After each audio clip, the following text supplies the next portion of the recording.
क्षमता होनी चाहिए कि आपको है वो बोर्ड परीक्षा में अच्छे अंक प्राप्त हो सके। चलिए दोस्तों, आज का सेशन शुरू करते हैं। हिंदी साहित्य में आपके जो मॉडल पेपर है उसमें खंड ए है वो एमसीक्यू प्रश्न संबंधित होंगे और इसमें आपके पहले प्रश्न में 15 एमसीक्यू पूछे जाएंगे और प्रत्येक प्रश्न 1 नंबर का होगा। इसका आपके पहला प्रश्न है, सूरदास की झोंपड़ी पाठ प्रेमचंद के किस उपन्यास का अंश है? सूरदास की झोंपड़ी प्रेमचंद के जी के आपके जो है वो रंगभूमि उपन्यास का अंश है। यह आपको विशेष रूप से ध्यान रखना है। यहाँ आपको कंफ्यूज करने के लिए कर्मभूमि और रंगभूमि दोनों दिया गया है, लेकिन आपको ध्यान रखना है ये जो सूरदास की झोंपड़ी पाठ है वो रंगभूमि उपन्यास से लिया गया है। दूसरा प्रश्न है, सूरदास की झोंपड़ी में आग लगाना का कार्य किस व्यक्ति ने किया? यानी कि सूरदास की झोंपड़ी में आग है वो किसने लगाई थी? सूरदास की झोंपड़ी में आग है वो भैरव ने लगाई थी। अगला तीसरा प्रश्न है, बिस्कोर की माटी पाठ में भसीण शब्द का संबंध किस पुष्प से है? यानी कि भसीण शब्द है उसका अर्थ है वो कौन सा फूल होता है? भसीण शब्द का अर्थ है वो होता है आपके कमल का फूल, यानी कि इसमें ऑप्शन सही है। चौथा प्रश्न है, छप्पन का काल किस वर्ष पड़ा? आपके जो छप्पन का काल है वो 1899 में पड़ा। ये छप्पन का काल इसलिए कहलाता है क्योंकि ये विक्रम संवत 1956 में पड़ा। आपके जो विक्रम संवत है वो विक्रम संवत ईस्वी सन से 57 वर्ष आगे चलता है, इसलिए जब 1899 में 57 जोड़ते हैं तो 1956 आता है। यह आपके काल है वो विक्रम संवत 1956 में पड़ा, इसलिए ये छप्पन का काल कहलाता है और 1899 ईस्वी में पड़ा है। इसमें आपके ऑप्शन ब है वो सही है। अगला प्रश्न है, राजशसी बांध किस नदी पर बनाया जा रहा था? आपके जो लेखक के अनुसार राजशसी बांध है वो नर्मदा नदी पर बनाया जा रहा था। छठा प्रश्न है, बनारस कविता में किस ऋतु का वर्णन है? बनारस कविता है उसमें आपके वसंत ऋतु का वर्णन है। सातवां प्रश्न है, ए बर बाजी बिलो की रेखांकित शब्द का अर्थ है। इसमें आपके बाजी शब्द का अर्थ क्या है? बाजी शब्द का अर्थ आपके होता है घोड़ा। इसमें ऑप्शन बे सही है। घोड़े की पर्यायवाची है अश्व, घोटक, घोड़ा, बाजी, सेंधु, हाई, तुरंग। ये आपको इनके पर्यायवाची ध्यान में रखें। आठवां प्रश्न है, जायसी के 12 मासा का प्रारंभ किस मास से होता है? यानी कि जो आपके मलिक मोहम्मद जायसी की 12 मासा कविता है उसका प्रारंभ किस मास से होता है? उसका प्रारंभ है वो मार्गशीर्ष मास से होता है। इसमें आपके ऑप्शन सही है। अगला 9वां प्रश्न है, दूसरा देवदास कहानी में किस शहर का वर्णन है? दूसरा देवदास कहानी है उसमें आपके हरिद्वार शहर का वर्णन है। इसमें आपके जो विशेष रूप से स्थान है वो हर की पौड़ी के आसपास का बताया गया है। 10वां प्रश्न है, संवैध्या पाठ किस विधा से संबंधित है? आपके जो संवैध्या पाठ है उसकी साहित्यिक विधा जो है वो कहानी है। इसमें आपके एक प्रश्न है वो पाठों की साहित्यिक विधा से पूछा जाएगा, जो कि आपके गद्य भाग से संबंधित होगा। 11वां प्रश्न है, प्रेमगन की छाया स्मृति में मिर्जापुर का क्या अर्थ बताया गया है? आपके जो प्रेमगन की छाया स्मृति पाठ में मिर्जापुर का अर्थ है वो लक्ष्मीपुर बताया गया है। मिर्जा यानी लक्ष्मी, मिर्जा अर्थात समुद्र से जो उत्पन्न हुआ है उसको लक्ष्मी बताया गया है। लक्ष्मी को समुद्र की पुत्री बताया गया है। इसका मिर्जापुर का शाब्दिक अर्थ आपके बनेगा लक्ष्मीपुर, यानी कि लक्ष्मी का नगर। 12वां प्रश्न है, समाचार लेखन में ककार की संख्या? ये आपके अभिव्यक्ति और माध्यम पाठ्य पुस्तक से लिए गए। आपके जो समाचार लेखन में है वो 6 ककार होते हैं। 13वां प्रश्न है, उल्टा पिरामिड शैली का प्रयोग कब प्रारंभ हुआ? आपके जो समाचार लेखन की उल्टा पिरामिड शैली है उसका प्रारंभ है वो 19वीं सदी के मध्य में प्रारंभ हुआ है। इसमें आपके ऑप्शन ड है वो सही है। आगे 14वां प्रश्न है, संवाददाताओं के मध्य कार्य विभाजन का क्षेत्र क्या कहलाता है? ये आपके बहुत ही मोस्ट प्रश्न है कि बीट किसे कहते हैं? जो संवाददाताओं के बीच कार्य का विभाजन होता है उसे बीट कहते हैं। इसमें आपके ऑप्शन बी है वो सही है। ये आपके जो वर्ड है इनको ध्यान में रखना है। डेस्क, बीट, न्यूज पेज, ये तीनों वर्ड है, इनमें से आपको एक कोई परीक्षा में पूछा जा सकता है। 15वां प्रश्न है, बीट कवर करने वाले रिपोर्टर को क्या कहा जाता है? बीट कवर करने वाले रिपोर्टर को आपके जो है वो संवाददाता कहा जाता है। आगे दूसरा प्रश्न है वो रिक्त स्थान से संबंधित है और इसमें आपके व्याकरण से संबंधित प्रश्न पूछे जाएंगे। इसमें आपके 6 रिक्त स्थान दिए होंगे और प्रत्येक रिक्त स्थान 1 नंबर का होगा। पहला है, इसमें खालजगा काव्य गुण में कठोर वर्णों एवं संयुक्त अक्षरों का प्रयोग किया जाता है। यानी कि किस काव्य गुण में है वो कठोर वर्ण और संयुक्त अक्षरों का प्रयोग किया जाता है। आपके जो ओज गुण है उसमें कठोर वर्ण और संयुक्त अक्षरों का प्रयोग किया जाता है। अगला दूसरा है, बत्रस लालच लाल की मुरली धरी लुकाए काव्य पंक्ति में खालज के काव्य गुण है। इस काव्य पंक्ति में आपके जो है वो कौन सा काव्य गुण है? इसमें आपके माधुर्य काव्य गुण है, यानी कि इसमें मधुरता का भाष हो रहा है। इसमें जो आपके वर्ण है वो मधुर वर्ण का प्रयोग हुआ है। तीसरा है, कुंडलियां एक खालजगा मात्रिक छंद है। यानी कि कुंडलियां किस प्रकार का मात्रिक छंद है? सम मात्रिक है या विषम मात्रिक है? कुंडलियां है वो विषम मात्रिक छंद है। इसमें आपके जो विषम है ये गलत रूप से टाइप है, इसका शुद्ध होगा आपके विषम।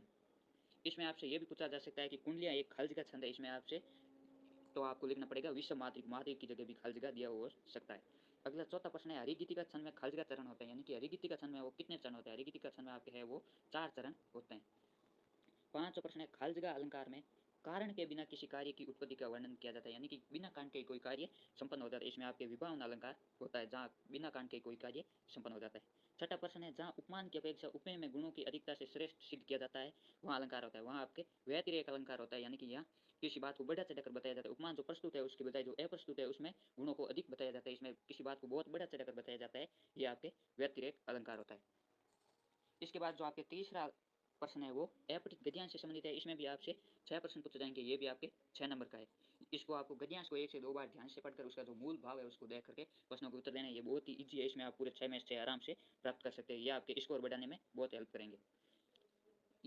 यह आपके गद्यांश है, भक्ति आंदोलन अखिल भारतीय सांस्कृतिक आंदोलन था। इस आंदोलन की श्रेष्ठ देन थे तुलसीदास। उन्होंने निर्गुण पंक्तियों एवं सगुण उन्होंने निर्गुण पतियों एवं सगुण मतावलंबियों को एक किया। उन्होंने वैष्णव एवं शाक्तों को मिलाए। वैष्णव जो आपके विष्णु के उपासक है और शाक्त जो आपके है वो शक्ति के उपासक है, उनको शाक्त बताए गए। उन्होंने भक्ति के आधार पर जनसाधारण के लिए धर्म को सरल एवं सुलभ बनाकर पुरोहितों के धार्मिक अधिकार की जड़ें हिला दी। यानी कि इन्होंने पुरोहितों का विरोध किया और जो धार्मिक अधिकार थे वो सभी के लिए खुले किए कि जो हमारे धार्मिक ग्रंथ है वो कोई भी व्यक्ति पढ़ सकता है। तुलसीदास मानवीय करुणा के अन्यतम कवि है। उनके राम दीन बंधु है।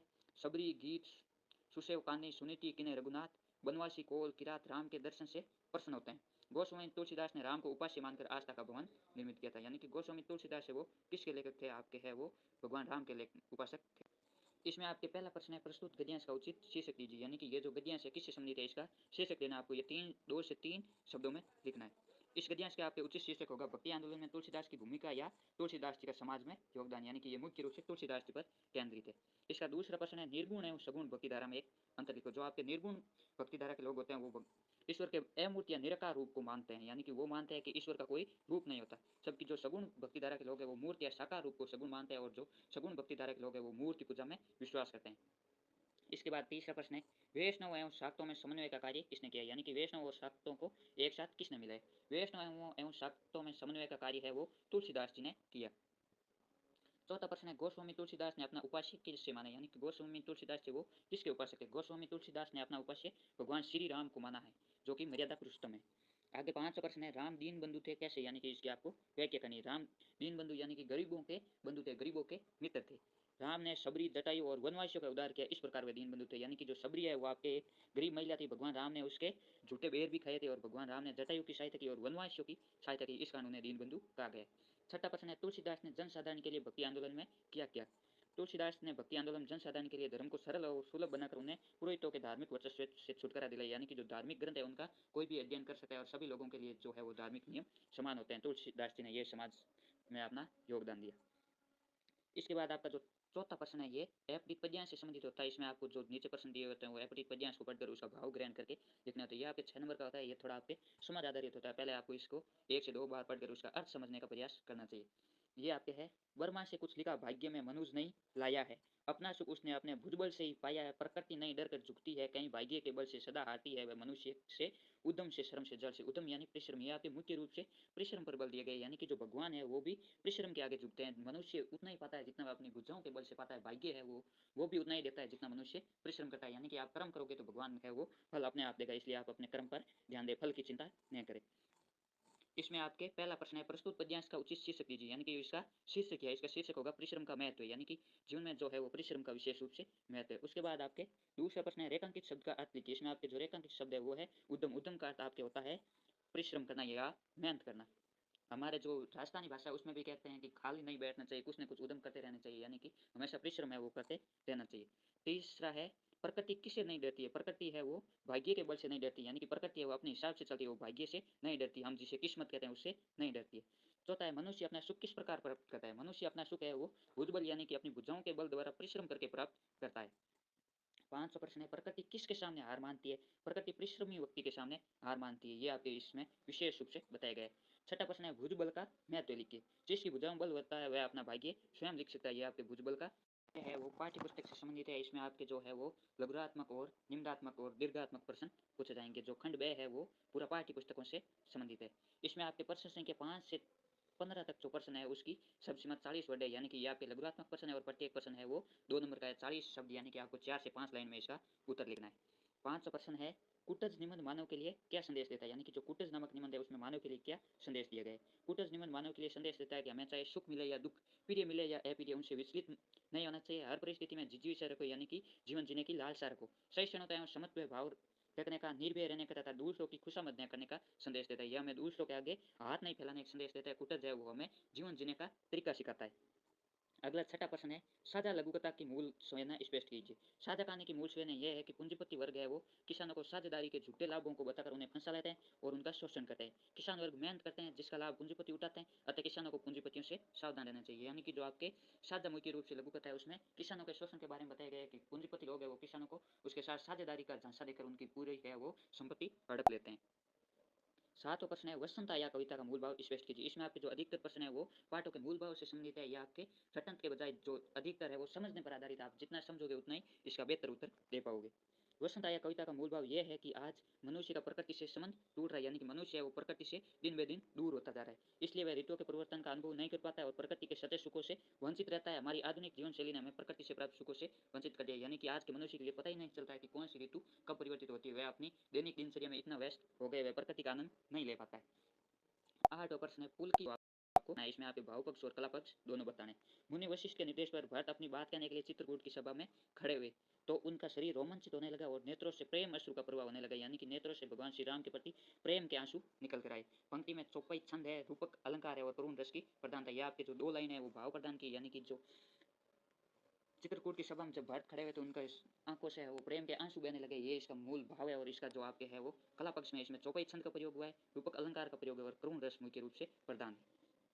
ऐसा आपसे एक प्रश्न कोई भी पूछा जा सकता है, जो कि पद्य के पाठों से कोई भी 2 लाइन उठाकर पूछा जा सकता है। इसके बाद आपके जो प्रश्न संख्या 9 है वो है सूरदास का घर जल जाने पर भी उसने क्या सकारात्मक संदेश दिया।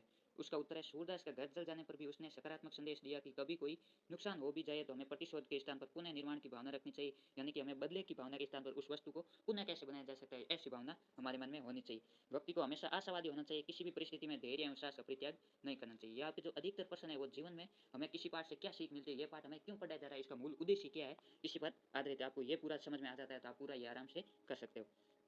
प्रश्न संख्या 10 है अपना माल व खाऊ उजाड़ू सभ्यता में पाठ के अंतर्गत कौन सी समस्या वर्णित है। अपना माल व खाऊ उजाड़ू सभ्यता पाठ में पर्यावरण का अधिकाधिक विद्वान की समस्या को उभारा गया है कि भौतिकता की दौड़ के कारण बड़े बड़े उद्योग स्थापित किए जा रहे हैं जिससे पर्यावरण बिगड़ता जा रहा है। ये समस्या सार्वभौमिक है किंतु पाश्चात्य देशों में है वो अधिक है। इसमें आपके जो पर्यावरण की समस्या उसके बारे में बताया गया है कि उद्योग के कारण जो है वो पर्यावरण का बड़े तौर पर विनाश हो रहा है।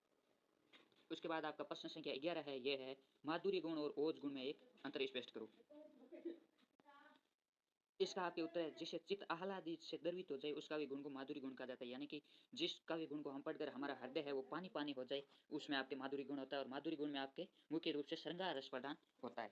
और उसके बाद आपका है ओज गुण, जिस काव्य रचना के पढ़ने अथवा सुनने से पाठक अथवा श्रोता का मन उत्साह से भर जाता है उसमें है वो वीर रस का संचार होता है। ये आपके मुख्य रूप से वीर रस पर आधारित है, उसमें मुख्य रूप से क्रांति की भावना आ जाती है, उसमें आपके ओज गुण होता है। इसका आप ये भी लिख सकते हो ओज गुण में मुख्य रूप से कठोर वर्णों और संयुक्त अक्षरों का प्रयोग किया जाता है, जबकि आपके माधुरी गुण में इसमें मधुर वर्णों का प्रयोग होता है। इसमें आपके 12 प्रश्न है फीचर की कोई 2 विशेषताएं बताइए। इसका उत्तर है फीचर लेखन में समकालीन घटना या क्षेत्र विशेष की सचित्र प्रस्तुत होती है, अर्थात फीचर के साथ फोटो रेखांकन व ग्राफिक्स आदि होना जरूरी है, यानी कि फीचर में कोई भी करंट की घटना हो सकती है या कोई क्षेत्र विशेष की चित्र सहित प्रस्तुति होती है, उसमें आपके मुख्य रूप से उसके चित्र है ग्राफ है वो पूरा विस्तार से होना चाहिए। फीचर शैली का इस्तेमाल हल्के फुल्के नरम एवं मानवीय रुचि के समाचार को लिखने के लिए किया जाता है। इसमें मुख्य रूप से है वो लोगों को मनोरंजनात्मक तरीके से किस प्रकार से कोई बात है वो बताई जा सके, इस पर बल दिया जाता है। 13वां प्रश्न है संवाददाता एवं विशेष संवाददाता में क्या अंतर है। संवाददाता एवं विशेष संवाददाता में फर्क है कि संवाददाता में उस क्षेत्र के बारे में जानकारी और दिलचस्पी होना ही पर्याप्त है, उसे अपनी भीड़ से जुड़ी सामान्य खबरें लिखनी होती है, जबकि विशेष संवाददाता सामान्य खबरों से आगे बढ़कर उस क्षेत्र से जुड़ी घटनाओं मुद्दों और समस्याओं का बारीकी से विश्लेषण करते हैं। यानी कि जो संवाददाता है उनके पास किसी सामान्य खबर के बारे में कोई छोटी मोटी जानकारी हो तो भी चल जाता है, लेकिन जो विशेष संवाददाता है उसको अपने क्षेत्र से संबंधित संपूर्ण जानकारी होनी चाहिए कि किसी मुद्दे की पृष्ठभूमि क्या है, उसका एक इतिहास क्या है, ऐतिहासिक पृष्ठभूमि क्या है और उसका वर्तमान में क्या प्रारूप चल रहा है और आगे क्या हो सकता है, ये विशेष रूप से पूरा बारीकी से विश्लेषण करना आना चाहिए। उसके बाद आपके जो प्रश्न संख्या 14 है कहानी लेखन के चरण स्पष्ट कीजिए। कहानी लेखन के मुख्य रूप से 5 चरण माने जाते हैं, जिसका प्रारंभ कथानक से होता है, यानी कि कहानी का प्रारंभ है वो कथानक से होता है। यह आपके खाली जगह में भी पूछा जा सकता है। दूसरा चरण देश काल वातावरण, तृतीय चरण पात्रों का चरित्र चित्रण, चतुर्थ चरण स्वाद योजना और अंतिम चरण भाषा शैली अर्थात चरमोत्कर्ष होता है, यानी कि इसका क्या मूल भाव यह चरमोत्कर्ष में बताया जाता है कि कहानी से हमें क्या शिक्षा मिलती है, यह चरमोत्कर्ष में बताया जाता है। उसके बाद आपका जो प्रश्न संख्या 15 है ये कवि या लेखक के साहित्यिक परिचय संबंधित होता है, यह आपके 2 नंबर का होता है। इसमें भी आपके अथवा में होता है, एक कवि और कवि के अथवा में लेखक आता है, इसलिए आप या तो सभी कवि की याद कर लो या कोई लेखक का याद कर लो। जो आपके पाठ्य पुस्तक में जितने भी लेखक है 8 या 9 या तो उनके याद कर लो या सभी जो कवि है उनके याद कर लो। आपके तो दोनों में से एक अथवा में आएगा, आप कर दोगे। इसमें आपके साहित्यिक परिचय लिखना है, यानी कि इसमें आपको जन्म और मृत्यु नहीं लिखो तो भी चलेगा, लेकिन उसकी विशेष रूप से किस भाषा के प्रति बल दिया है, उनकी भाषा कैसी है, उनकी प्रमुख साहित्यिक रचनाएं कौन कौन सी, इसके बारे में बताना है। जयशंकर प्रसाद ने अपनी रचनाओं भाट भूमि की महिमा, भारतीय जीवन मूल्यों, त्याग बलिदान और राष्ट्रीय जागरण आदि का शौर व्यक्त किया है। वे बहुमुखी प्रतिभा के धनी थे। उन्होंने झरना, अंशु, लहर, कमायनी आदि काव्य, अजाशत्रु, स्कंदगुप्त, चंद्रगुप्त, दुरुसमान, स्वामिनी आदि नाटक, कंकाल, तितली, इरावती ये आपके जयशंकर प्रसाद जी के है वो उपन्यास है। आंधी, इंद्रजाल, आकाशदीप आदि कहानी संग्रह तथा काव्य और कला तथा अन्य निमन निमन संग्रह की रचना कर साहित्य सभी विविधताओं पर लेखनी। चलिए आपके जो जयशंकर प्रसाद जी की भाषा और उनकी प्रमुख रचनाएं उनके बारे में बताना है। इसके बाद आपके अत्वा में है ममता कालिया का साहित्यिक परिचय। हिंदी की नई कहानी आंदोलन में ममता कालिया का विशेष योगदान माना जाता है। यह आपके छोटे प्रश्नों में भी पूछा जा सकता है कि ममता कालिया है वो हिंदी के किस धारा से संबंधित है। यह आपके नई कहानी आंदोलन से संबंधित है। वे शब्दों के पार किया, उनका भाषा ज्ञान है वो उच्च कोटि का है। उनके बेघर, नरक दर नरक, एक पत्नी के नोट्स, प्रेम कहानी आदि उपन्यास है और 12 कहानी संग्रह प्रकाशित हो चुके हैं। इनके हाल ही में 2 कहानी संग्रह प्रकाशित हुए जिसके नाम है 25 साल की लड़की और थिएटर रोड के कवे कवे कोवे। यह आपके है वो 2 नंबर का आता है। इसमें आपके कवि अथवा में लेखक आता है। आप दोनों में से कोई भी एक कर सकते हो। उसके बाद आपका जो खंड है वो लघुरात्मक प्रश्न से संबंधित है और इसमें आपके प्रत्येक प्रश्न 3 नंबर का होगा और आपको इसका उत्तर है वो 60 शब्दों में देना, यानी कि 6 से 7 लाइनों में लिखना है। 16 प्रश्न है, ये द्वीप अकेला कविता में द्वीप की विशेषताओं को विस्तृत रूप से समझे, यानी कि इसमें द्वीप की क्या क्या विशेषताएं बताई गई। ये द्वीप व्यक्ति और समाज के संबंधों को महत्व देती है। जो द्वीप कविता व्यक्ति और समाज के संबंध है उनको महत्व देती है। कवि कहते हैं कि व्यक्ति वास्तव में शक्तिमान और योग्य तभी बन पाएगा जब वे अपनी योग्यता और शक्ति समाज को अर्पित करेगा, यानी कि जब व्यक्ति समाज से जुड़ा होगा तो उसकी जड़ें मजबूत होगी। कोई भी पेड़ है वो लंबे समय तक तभी टिक पाता है जब उसकी जड़ें मजबूत होती है। उसी प्रकार प्रत्येक व्यक्ति की जड़ें है वो समाज से जुड़ी हुई होनी चाहिए, तभी है वो लंबे समय तक चल पाएगा और समाज और देश को अपना बेहतर योगदान दे पाएगा। कवि ने नवीन प्रतीकों गोताखोर, मोती, मधुमक्खी, शहद, अंकुर आदि के माध्यम से उदाहरणों द्वारा व्यक्ति की विशेषताओं एवं गुणों का बखान किया है। प्रभावमयी भाषा शैली, मुक्त छंद का प्रभाव, अलंकारों की छटा कविता को है वो प्रभावशाली बनाती है। इसमें आपके कई प्रतीकों के माध्यम से व्यक्ति की विशेषताएं बताई गई कि व्यक्ति में गुण तो बहुत है लेकिन जब वह समाज के साथ नहीं जुड़ता है तो उसके गुणों का कोई महत्व नहीं है। इसके अथवा में आपके है कार्नेलिया का गीत कविता का मूल भाव लिखिए। इसका उत्तर है सम्राट चंद्रगुप्त मौर्य की पत्नी कार्नेलिया जो कि एक यूनानी है, वह भारतीयों के विश्व बंधुत्व की भावना से प्रभावित होकर अरुण ये मधुमेह देश हमारा गीत को गा रही है। यहाँ पे जो गीत है वो कार्नेलिया ने ही गाया था। भारत देश संसार के प्रत्येक देश का आश्रय स्थल है। जिन्हें कहीं स्थान न मिले उनका भी स्वागत भारत दिल खोल कर करता है। अतिथि देवो भव की धारणा को निभाने वाले भारतीय दयालु हैं। इनमें सबके प्रति करुणा का भाव है। भारत की प्राकृतिक, सांस्कृतिक और ऐतिहासिक सुंदरता है वो अद्वितीय, यानी कि कार्नेलिया कविता का मूल भाव है वो भारत की प्राकृतिक, सांस्कृतिक और ऐतिहासिक भावना को बताया गया और भारत की जो विशेष रूप से अतिथि देवो भव की परंपरा है उस पर जोर दिया गया है। उसके बाद आपका 17वां प्रश्न है, दूसरा देवदास कहानी में वर्णित प्रेम की तुलना वर्तमान प्रेक्षी में कीजिए, यानी कि जो दूसरा देवदास कहानी है उसमें जो प्रेम का चित्रण और वर्तमान का जो फिल्मी प्रेम है उसकी आपको तुलना करनी। ममता कालिया की दूसरा देवदास कहानी में अनजाने प्रेम का प्रथम अंकुरन संभव और पारो के हृदय में एक बड़ी अजीब परिस्थितियों में उत्पन्न होता है। इससे यह प्रकट होता है कि प्रेम के लिए किसी निश्चित व्यक्ति, समय और स्थिति का होना आवश्यक नहीं, यानी कि प्रेम है वो कभी भी, कहीं भी, किसी भी समय उपज सकता है। इसमें लेखिका ने प्रेम को बम्बैया फिल्मों की परिपाटी से हटकर उसे एक पवित्र और स्थायी रूप प्रदान किया। वर्तमान में जो आपके प्रेम का परिप्रेक्ष्य चल रहा है वो फिल्मी प्रेम है। इसमें आपको प्रेम को केवल नकल के रूप में बताया जाता है। इसमें आपके कोई भी है वो मनोभाव नहीं होता है, ये पूरा का पूरा दिखावटी ड्रामा होता है। जबकि जो प्रेम है वास्तविक रूप से है वो पवित्र और स्थायी मनोभाव होता है। ये हृदय से उपजा हुआ मनोभाव होता है। उसके बाद आपके शत्रु के अत्व में संवंध्या कहानी के दोनों पात्रों हरगोबिंद एवं बड़ी बहुरिया का चरित्र चित्रण कीजिए। संवंध्या कहानी के नायक हरगोबिंद में संवेदनशीलता कूट कूट कर भरी हुई है। उसमें आत्मीयता होने का कारण वह बिना मेहताने के संसार पहुंचाता है, यानी कि वह बिना कि रुपए लिए हुए वो बड़ी बहुरिया का संसार पहुंचाता है। वह करुणा और आत्मीयता के भाव से परिपूर्ण है। वह छल कपट से कोसों दूर होने से सह हृदय एवं निश्चल व्यवहार वाला की है, यानी कि वह हृदय से है वो पवित्र है और उसके मन में किसी भी प्रकार का छल कपट है वो नहीं है। संवैद्य कहानी की आधारशिला बड़ी बहुरिया है वो स्वाभिमानी, परिश्रमी और साहसी गुणों से संपन्न है। वे पारिवारिक विषम परिस्थितियों में भी अपने स्वाभिमान को बचाते हुए परिश्रम करते हुए साहस का परिचय देती है, यानी कि वो पारिवारिक जितनी भी विषम परिस्थिति आती है उनमें भी है वो झकझोर नहीं होती, उनका भी डटकर मुकाबला करती है। उसके बाद 18वां प्रश्न है, बिस्कोर की माटी पाठ में लेखक ने माँ की ममता का वर्णन है वो किन किन उपमाओं से किया वर्णन कीजिए, यानी कि माँ की ममता का वर्णन है वो किन किन प्रतीकों के माध्यम से किया गया। ये आपके 3 नंबर का प्रश्न है और आपको 6 से 7 लाइन में इसका उत्तर लिखना है, यानी कि 60 चित्र वर्डों में। बिस्कोर की माटी पाठ में लेखक ने माँ की ममता का वर्णन दिल्ली के दिलशाद गार्डन में रहने वाले पशु, पक्षी एवं बच्चों के उपमानों से किया है। लेखक जब दिलशाद गार्डन में रहने लगा तब उसने जाना कि पक्षी और पशु माताएं भी बच्चों का है वो ध्यान रखती है। दिलशाद गार्डन के डियर पार्क में बत्तख को अपने अंडों की रक्षा करते हुए देखकर लेखक सोचता है कि विश्वनाथ की माँ तथा बत्तख को ये ममता प्रकृति ने दी, यानी कि माँ की ममता की तुलना है वो पक्षी माताओं से की गई। लेखक ने एक बार देखा कि पक्षी माताएं भी है वो जिस प्रकार मानव की माता अपने बच्चे का पालन करती है उसी प्रकार पक्षियों की जो माताएं हैं वो भी अपने बच्चों का लालन पालन करती है, उनमें भी ममता का भाव होता है। इसके अथवा में आपके सूरदास की झोंपड़ी पाठ के आधार पर सूरदास का चरित्र चित्रण कीजिए। यह आपके जो है वो बहुत ही मोस्ट क्वेश्चन है, यह आपकी परीक्षा में पूछा जा सकता है कि सूरदास की चारित्रिक विशेषताएं लिखिए। सूरदास दृष्टिहीन एवं गरीब है, वह भीख मांगकर अपना जीवन यापन करता है, यानी कि सूरदास है वो अंधा है। सूरदास एक सहृदय व्यक्ति है, वह एक अनाथ बालक मिटुआ का पालन पोषण करता है, यानी कि सूरदास है वो हृदय से पवित्र या अच्छा इंसान है, इस कारण वह एक अनाथ बालक है, मिटुआ का पालन पोषण करता है, उसने उसको गोद लिया। तीसरा प्रश्न है, सूरदास आत्मविश्वासी है, वह फिर से रुपये कमाने और घर बनाने का विश्वास रखने लगा, यानी कि जब उसकी झोंपड़ी चल गई फिर भी वो पुनः निर्माण में विश्वास करता है। झोंपड़ी में आग लग जाने सूरदास का सब कुछ नष्ट हो जाता है पर वह सारी हानि और धैर्यपूर्वक सहन कर लेते हैं, यानी कि उसमें जो है वो हानि को पचाने की भी क्षमता है।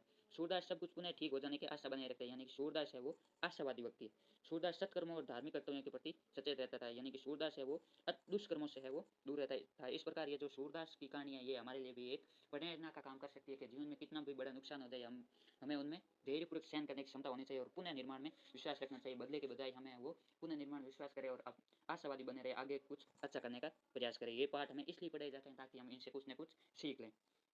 इसके बाद आपका जो खंड दे है वो आपके 5 नंबर का प्रश्न होगा और ये आपके निम्नात्मक प्रश्नों से संबंधित है। इसमें आपके 1900 प्रश्न है। निम्नलिखित गद्यांश की 6% व्याख्या कीजिए, यानी कि इसमें आपके पाठ्य पुस्तक से कोई गद्यांश दिया होगा और उसकी आपको 6% व्याख्या करनी है। इसमें आपको सबसे पहले प्रश्न लिखना है, उसके बाद उसकी व्याख्या करनी है और अंत में है वो विशेष लिखना है। विशेष में भाव पक्ष और कला पक्ष लिखना है। 2 लाइन भाव पक्ष की, यानी कि इसमें मुख्य रूप से कौन से भावत्व हैं, और 2 लाइन है वो कला पक्ष की, यानी कि इसमें कौन कौन से साहित्यिक अलंकार है, छंद है, उनका प्रयोग और किस रस का प्रयोग हुआ और कौन से काव्य गुण का प्रयोग हुआ है। इसमें आपके पहला है वो है गद्यांश। कुटज के ये सुंदर फूल बहुत बुरे तो नहीं है, जो कालिदास के काम आए